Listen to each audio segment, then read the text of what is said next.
Hello दोस्तों, welcome everyone to dear मित्रों। तो दोस्तों, आज का हमारा टॉपिक जो है वो टैक्सेशन के रिलेटेड है। आप सभी का मोस्टली कमेंट सेक्शन में कमेंट आया गया था कि मैम टैक्सेशन के ऊपर कुछ ऐसा वीडियो डालिए जिसमें हम लोग थियोरी पूरा कवरअप हो सके। टैक्सेशन ऐसा एक सब्जेक्ट है जिसमें आधा पार्ट हमारा थियोरी है तो दूसरा आधा पार्ट हमारा प्रैक्टिकल है। और जैसे कि अभी आपकी एग्ज़ाम एमसीक्यूज़ में आ रही है तो एमसीक्यूज़ में सबसे ज़्यादा आपको प्रैक्टिकल में से ही क्वेश्चंस पूछे जाएंगे, तो इसकी वजह से आप प्रैक्टिकल के ऊपर ज़्यादा फोकस करिएगा, ठीक है। तो यहाँ पे टैक्सेशन में जाने से पहले मैं आपको बता दूँ कि आप टैक्सेशन क्यों पढ़ रहे हो। तो आगे जाके जब भी हम इनकम पे करोगे या इनकम अर्न करोगे तो उसके ऊपर आपका टैक्स किस तरीके से लगेगा, कितना % टैक्स लगता है, वो सारी चीज़ें जो है हम लोग को टैक्सेशन में पढ़ाई जाती है, ठीक है। तो यहाँ पे वक्त ना गवाए करते हुए अब हम लोग चलते हैं हमारे टैक्सेशन के टॉपिक पे। टैक्सेशन हमेशा ईयर्स को देख के चलता है। हमारे 2 ईयर्स रहते हैं, एक हमारा रहता है प्रीवियस ईयर, एक हमारा रहता है असेसमेंट ईयर। ओके, आप सभी को पता है अभी जो हाल फिलहाल में ईयर चल रहा है, मतलब करंट ईयर जो चल रहा है, उसको हम लोग क्या बोलते हैं, लैंग्वेज में हम लोग के टैक्सेशन लैंग्वेज में बोला जाता है असेसमेंट ईयर। और इसके पहले का साल जो चला गया वो हमारा क्या हो जाता है, प्रीवियस ईयर, ठीक है। जैसे कि अभी हम लोग का असेसमेंट ईयर क्या चल रहा है, 1 अप्रैल 2022 से लेके 31 मार्च 2023 तक, ये हमारा क्या हो जाएगा, असेसमेंट ईयर। और इसके बेस पे हमारा प्रीवियस ईयर क्या होगा, तो इसके ऊपर के ईयर हमारे कौन से हैं, 1 अप्रैल 21 से लेके 31 मार्च 2022, ठीक है। तो आपको ये याद रखना है। सबसे पहले प्रीवियस ईयर जिसमें हम लोग ने काम कर लिया है, असेसमेंट ईयर जहाँ पे हम लोग काम कर रहे हैं, ठीक है। आप इसको क्लैरिफाई कर सकते हो। प्रीवियस ईयर को हम जहाँ पे इनकम अर्न करते हैं, ठीक है, जहाँ पे हम लोग पैसे कमाते हैं, उसको हम लोग क्या बोलते हैं, प्रीवियस ईयर। और उस कमाए हुए पैसे के ऊपर हम लोग जहाँ पे टैक्स पे करते हैं उसको हम लोग क्या बोलते हैं, असेसमेंट ईयर, ठीक है। तो आपको यहाँ पे मैंने 2 दे दिया है, एक इनकम अर्न जिसको हम लोग क्या बोलेंगे, प्रीवियस ईयर, दूसरा इनकम पेड जिसको हम लोग क्या बोलेंगे, असेसमेंट ईयर, ठीक है। पहले ये 2 चीज़ें क्लैरिफाई हो जाए, उसके बाद हम लोग का आता है पूरा स्टेप कि हम लोग इनकम टैक्स किस तरीके से पे करते हैं, यानी टोटल कैलकुलेशन किस तरीके से होता है। Computation of gross total income, इसमें सबसे पहले हम लोग के पास टोटल इनकम कितनी है। अब इनकम में हम लोग की कौन कौन सी चीज़ें आती है, तो टैक्सेबल इनकम आती है, जैसे कि सैलरी इनकम हो गया, इनकम फ्रॉम हाउस प्रॉपर्टी वगैरह हो गया। तो ये सारी चीज़ें जो है हमारी computation of gross total income में आती है, ठीक है। उसके बाद हम लोग का आता है उसके मेन डिडक्शन हम लोग के 2 रहते हैं, अंडर सेक्शन 80C और अंडर सेक्शन 80U। ओके, फिर उसके बाद हम लोग करते हैं कंप्यूट टैक्स लायबिलिटी, यानी ये डिडक्शन होने के बाद हमारी टैक्स लायबिलिटी कितनी बनती है वो। फिर आता है हम लोग का क्लेम हम लोग का रहता है टीडीएस और tax payment, previous tax payment. TDS का मतलब होता है टैक्स डिडक्टेबल एट सोर्स, यानी हम लोग ने ऑलरेडी किसी का पैसा पे कर दिया है, टैक्स पे कर दिया है, तो वो हम लोग के टोटल अमाउंट में से माइनस हो जाएगा। और दूसरा, अगर हम लोग ने किसी का एडवांस टैक्स पेमेंट कर दिया है तो वो भी हम लोग का क्या हो जाएगा, यहाँ से माइनस हो जाएगा, ठीक है। फिर नेक्स्ट हम लोग का आता है कंप्यूट नेट टैक्स लायबिलिटी। उसके बाद हम लोग का जो भी टैक्स लायबिलिटी रहता है उसके ऊपर हम लोग पेमेंट करते हैं, और उस पेमेंट के बाद लास्ट हम लोग का आता है filing of income tax return file. Okay, अब इसको हम लोग, यही चीज़ को हम लोग एक एग्जाम्पल के दौरान समझेंगे। समझो आपकी इनकम कमाई है अपने प्रीवियस ईयर की 1,00,000 रुपीज़, ठीक है, यानी आपको टैक्स लायबिलिटी कितना है, 1,00,000 के ऊपर आपको टैक्स पे करना है। लेकिन आपने कुछ पैसा एडवांस में गवर्नमेंट को दे दिया है, अब वो टीडीएस के रूप में हो गया या एडवांस टैक्स पेमेंट के रूप में हो गया, तो वो जो पैसे हैं वो क्या हो जाएंगे, ये टैक्स लायबिलिटी में से माइनस हो जाएंगे। फॉर एग्जाम्पल, आपने एडवांस टैक्स पेमेंट कर दिया 20,000, यानी पिछले साल आपने 20,000 जो है एडवांस में पे कर दिए, तो आपकी टैक्स लायबिलिटी कितनी हो रही थी, 1,00,000, लेकिन ये 20,000 उसमें से क्या हो जाएगा, माइनस हो जाएगा।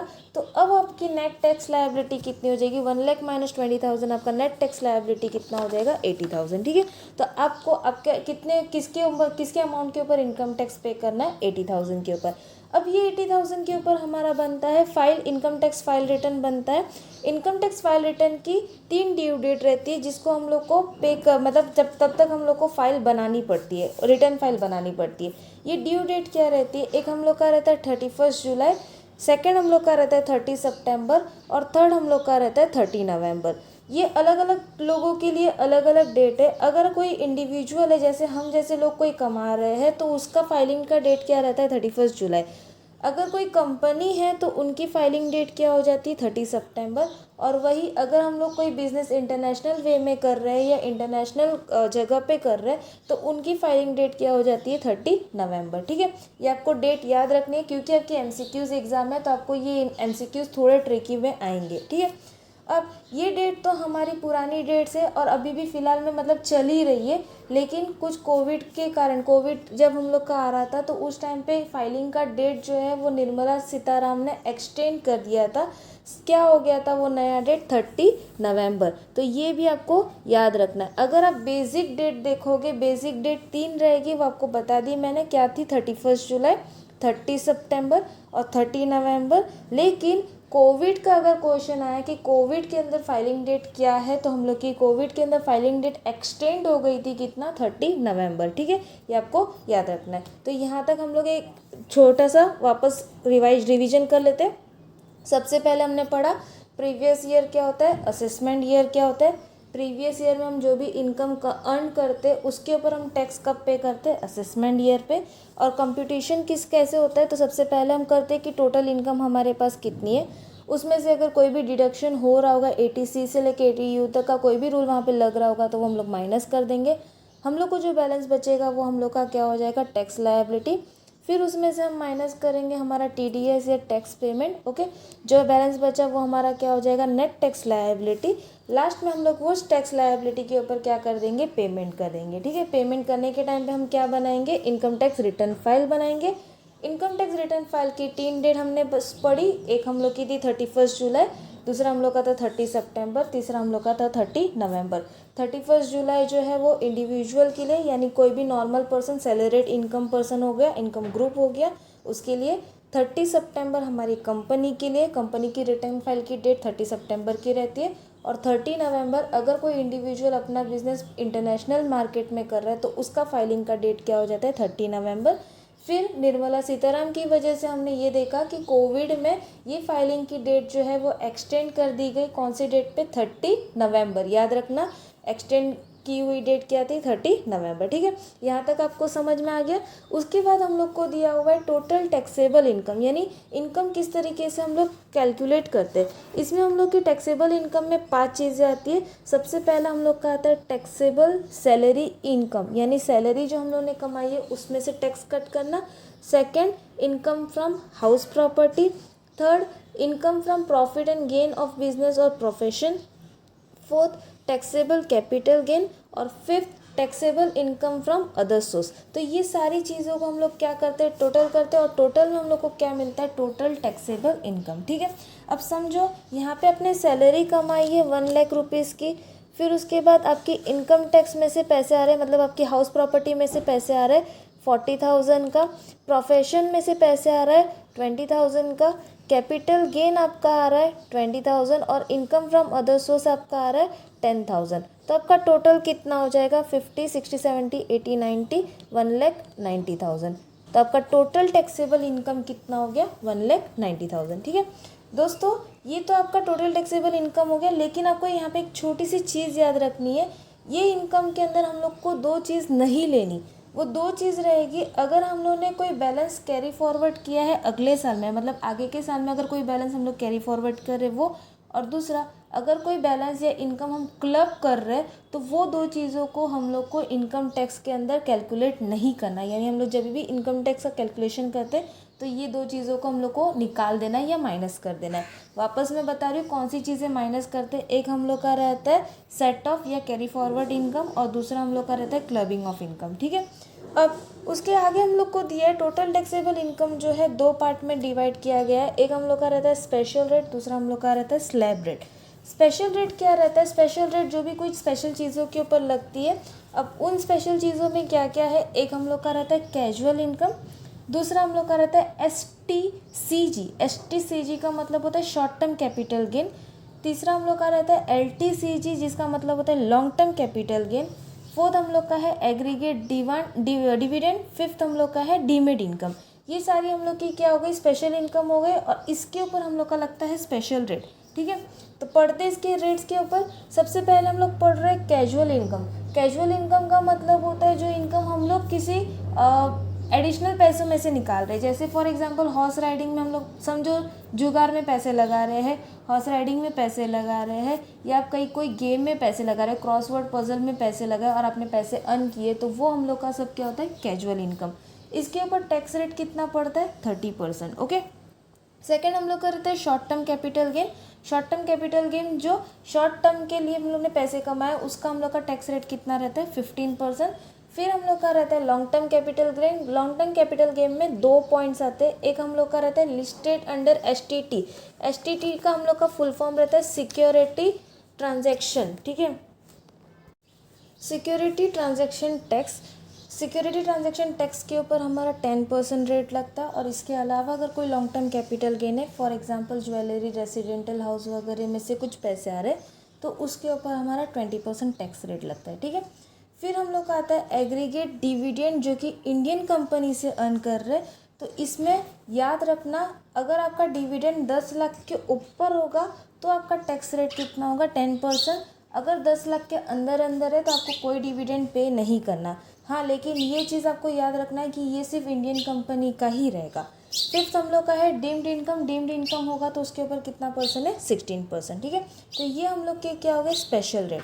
अब उसके बाद हम लोग क्या आते हैं, स्पेशल रेट को छोड़ के, स्पेशल इनकम को छोड़ के बाकी जो रेट्स बचे उसको हम लोग रिमेनिंग इनकम रहता है, उसको हम लोग किस तरीके से कैलकुलेट करते हैं। रिमेनिंग इनकम को ही हम लोग स्लैब रेट भी बोलते हैं, ठीक है। अब स्लैब रेट के लिए आपके बुक में ऑलरेडी एक चार्ट दिया हुआ है, आप रिफ़र कर सकते हो। मैंने वैसे तो यहाँ पे वीडियो के ऊपर भी डाल दिया है, तो आप उसको भी रिफ़र कर सकते हो या स्क्रीनशॉट लेके चल सकते हो, ठीक है। स्लैब रेट में हम लोग के 3 पार्टीशन है, हमारा 3 स्लैब है। एक हम लोग का रहता है एज बिटवीन 60 ईयर्स। अब हम लोग की टेक्स्ट बुक में ये 60 ईयर्स का जो है फीमेल के लिए ही स्पेशली दिया हुआ है, लेकिन ऐसा कुछ है नहीं। जब भी हम लोग कैलकुलेशन करते हैं तो फीमेल और मेल दोनों का टैक्स रेट सेम ही रहता है, ओके। तो यहाँ पे सबसे पहला है एज बिटवीन 60 ईयर्स, फिर उसके बाद आता है 60 से लेके 80 ईयर्स तक की एज, और उसके बाद थर्ड वाला हम लोग का रहता है 80 एंड मोर, ठीक है। तो एज बिटवीन 60 ईयर्स जो रहता है वो हम लोग का क्या रहता है, नॉर्मल सिटीजन रहता है, मतलब जो नॉर्मल पीपल कमा रहे हैं, लोग कमा रहे हैं, उसी का हम लोग का पहला स्लैब रहता है। सेकेंड स्लैब हम लोग का 60 to 80 आता है। 60 to 80 को हम लोग बोलते हैं सीनियर सिटीज़न। ये आपको याद रखना है, 60 to 80 एज वालों का हम लोग का क्या बोलते हैं, सीनियर सिटीज़न। और 80 एंड अबो रहा तो वो हम लोग का क्या हो जाएगा, सुपर सीनियर सिटीज़न, ठीक है। तो इनके टैक्स रेट क्या है, चलो देखते हैं। सबसे पहले अगर वो नॉर्मल पर्सन रहा या जनरल टैक्स प्लेयर रहा, तो उसका अमाउंट अगर 2,50,000 तक का है, यानी उसने इनकम अगर 2,50,000 तक की कमाई है साल में, तो उसके ऊपर कोई टैक्स नहीं लगेगा। 2,50,000 से लेके 5 लाख तक की इनकम होगी तो टैक्स कितना होगा, 5%। 5 लाख से लेके 10 लाख तक की इनकम होगी तो टैक्स कितना रहेगा, 20%। और 10 लाख एंड अबो रहा तो टैक्स रेट कितना होगा, 30%, ठीक है। अब इसको आप एग्जाम्पल के दौरान समझ सकते हो, तो मैं यहाँ पे एग्जाम्पल के द्वारा एक समझा रही हूँ। यहाँ पे आपका अगर समझो कोई एक लेडी है, वो लेडी कमा रही है 12 लाख रुपीज़ इनकम, ठीक है, 12 लाख का इनकम कमा रही है। तो सबसे पहले हमारा क्या था, सबसे पहला हमारा था 2,50,000 तक के अमाउंट को हम लोग को इनकम टैक्स पे नहीं करना, इसकी वजह से हम लोग इसको क्या कर देंगे, नील कर देंगे, ठीक है। फिर बाद में हम लोग का रहेगा 2,50,000 से लेके कितना, 5 लाख का डिफरेंस कितना हो रहा है, 2,50,000 का डिफरेंस हो रहा है, ठीक है। तो 2,50,000 के ऊपर कितना परसेंट हम लोग को देना है, नेक्स्ट 5% देना है। तो हम कैलकुलेट करके देख लेंगे, 2,50,000 का 5% कर दिया तो हमारा कितना आ गया, 12,500, ओके। उसके बाद नेक्स्ट हम लोग का रहेगा 5 लाख से लेके 10 लाख तक का इनकम।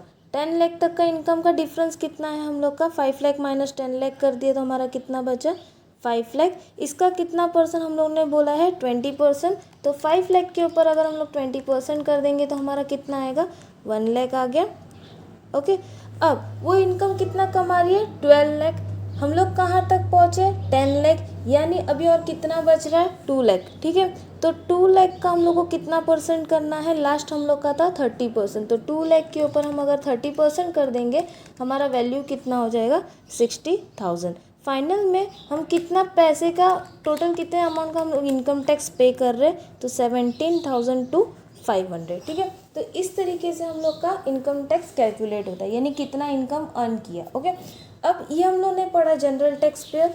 वैसे ही अगर हम लोग का सीनियर सिटीज़न होगा, सीनियर सिटीज़न का हम लोग का स्टार्टिंग में 3 लाख तक का नो टैक्स आता है, फिर 3 लाख से लेके 5 लाख तक का हमारा 5% टैक्स, 5 लाख से लेके 10 लाख तक का हमारा 20% टैक्स, और 10 लाख एंड अबो रहा तो कितना 30% टैक्स। ओके, फिर उसके बाद हमारा सुपर सीनियर सिटीज़न, इसमें 5 लाख तक में हम लोग की कोई टैक्स की कमी नहीं होगी, कटेगी नहीं। 5 लाख से लेके 10 लाख तक का होगा तो हमारा कितना परसेंट टैक्स है 20%, और 10 लाख एंड अबो रहा तो कितना परसेंट टैक्स है 30%। ठीक है, तो यहाँ तक हम लोग ने पढ़ा कि किस तरीके से स्लैब को काटा जाता है। ओके, अब हम लोग क्या कर रहे हैं, सबसे पहले हम लोग करेंगे aggregate income of A and B. A में हम लोग ने पढ़ा था स्पेशल रेट, और बी में हम लोग ने पढ़ा स्लैब रेट या इनकम रेट। तो इन दोनों को हम प्लस कर देंगे। प्लस करने के बाद हम लोग को एक अमाउंट मिलेगी, उस अमाउंट में क्या करेंगे, हम सरचार्ज कैलकुलेट करेंगे।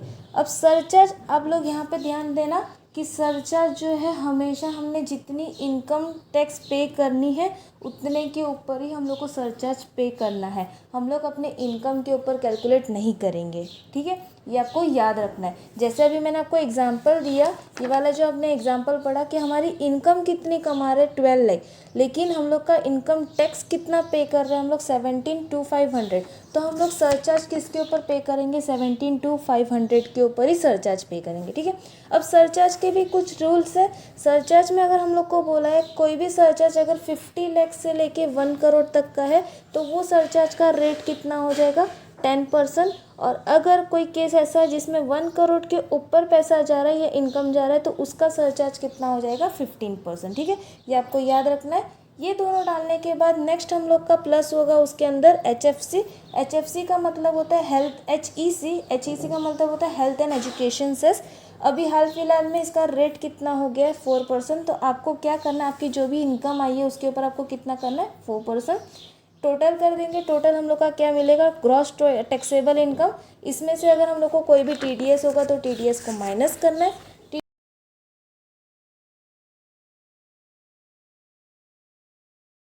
जो भी हम लोग की अमाउंट रहेगी वो हम लोग की क्या रहेगी टोटल टैक्सेबल इनकम। हाँ जी दोस्तों, यहाँ पे हम लोग का ये पूरा टैक्सेशन का किस तरीके से रूल चलता है वो हम लोग ने कंप्लीट किया। एक छोटा सा रिवीजन कर देंगे। ठीक है, सबसे पहले हमने देखा था कि प्रीवियस ईयर क्या रहता है और असेसमेंट ईयर क्या रहता है। जिसमें हम लोग इनकम अर्न करते हैं वो हमारा प्रीवियस ईयर, जिसमें हम लोग इनकम पे करते हैं वो हमारा असेसमेंट ईयर। वो हम लोग टोटल करते हैं जिसमें से हम लोग को मिलती है टोटल इनकम। उसमें हम लोग माइनस करते हैं कोई अगर मेन डिडक्शन होगा, कोई अंडर सेक्शन 80C से लेके 80U तक का कोई भी अमाउंट आ रहा है तो हम लोग उसको माइनस कर देंगे। जो मिलेगा अमाउंट वो हमारा रहेगा टैक्स लायबिलिटी। फिर उसमें से हम TDS या एडवांस पेमेंट कुछ किया होगा तो माइनस कर देंगे। जो अमाउंट मिलेगा वो हमारा होगा नेट टैक्स लायबिलिटी, और वही नेट टैक्स लायबिलिटी हमारा पेमेंट रहेगा टैक्स लायबल का, और हम लोग उससे क्या बनाएंगे इनकम टैक्स रिटर्न फाइल बनाएंगे। ठीक है, इनकम टैक्स रिटर्न फाइल की हम लोग ने 3 डेट देखी थी, 31 जुलाई, 30 सितंबर और 30 नवंबर। फिर हम लोग ने देखा कि हम लोग का टोटल इनकम किस तरीके से कैलकुलेट होता है। तो टोटल इनकम में हम लोग की 5 चीज़ें आती है, जिसमें हम लोग का था सैलरी, हाउस प्रॉपर्टी, फिर बिजनेस एंड प्रॉफिट में से कुछ पैसा है तो वो, कैपिटल गेन और अदर सोर्स। ये टोटल टैक्स इनकम हो गया। टोटल टैक्सेबल इनकम में 2 रेट्स आते हैं, एक हम लोग का स्पेशल रेट और दूसरा हम लोग का रहता है स्लैब रेट। स्पेशल रेट में हम लोग क्या आते हैं casual income, STCG, LTCG, aggregate demand और डीम्ड इनकम, जिसके परसेंटेज हम लोग ने देखे वो परसेंटेज को आपको याद रखना है। फिर उसके बाद हमने देखा रिमेनिंग इनकम, मतलब जो स्पेशल इनकम में नहीं आते वो बाकी की इनकम में आते। इसमें हम इसको हम लोग दूसरे नाम से बोलते हैं स्लैब रेट। स्लैब रेट को 3 पार्ट में डिवाइड किया है, एक एज बिटवीन 60 से कम, फिर 68 to 80, और लास्ट हम लोग का रहता है 80 एंड अबव। फिर उसके हम लोग ने परसेंटेज देखे कि किस तरीके से उसके परसेंटेज कैलकुलेट करते हैं। लास्ट में हम लोग क्या करेंगे टोटल ऑफ स्पेशल रेट और टोटल ऑफ अदर इनकम को प्लस कर देंगे। उसमें हम लोग सरचार्ज को भी प्लस कर देंगे। सरचार्ज का रूल आपको मैंने बताया 50 लाख से लेके 1 करोड़ तक का, और 1 करोड़ के अबव रहेगा तो कितना परसेंटेज डालना है। फिर उसमें हम लोग करेंगे HEC को प्लस, HEC का हमारा 4% रहता है। TDS अगर कुछ दिया तो TDS को माइनस कर देंगे, और लास्ट हम लोग को मिलेगा वो हम लोग का क्या हो जाएगा टोटल टैक्सेबल इनकम। हाँ जी दोस्तों, तो यहाँ पे हम लोग का कंप्लीट हुआ। होप आपको समझ आया होगा, आपको कोई दिक्कत आएगी नहीं अगर अभी आप इसको पढ़ लोगे। जो अगर आप पढ़ना चाहते हो तो एक बार पक्का लेक्चर सुन लेना। लेक्चर सुनने के बाद आप इसको अगर देखोगे, ओवरव्यू करोगे तो आपको एकदम एग्जैक्टली आपको समझ आ जाएगा। जो भी मैंने समझाया वो, ठीक है। तो अगर आपको समझ आया लेक्चर तो प्लीज़ कमेंट सेक्शन में जाके ज़रूर अच्छे से कमेंट कीजिएगा। अगर नहीं समझ आया, कुछ चेंजेस करने लेक्चर में, तो वो भी बताइएगा, हम ज़रूर चेंज करने की कोशिश करेंगे और नेक्स्ट वीडियो ऐसे ही डालते रहेंगे। होपफुली आपको वीडियो समझ आए तो प्लीज़ अपने दोस्तों के साथ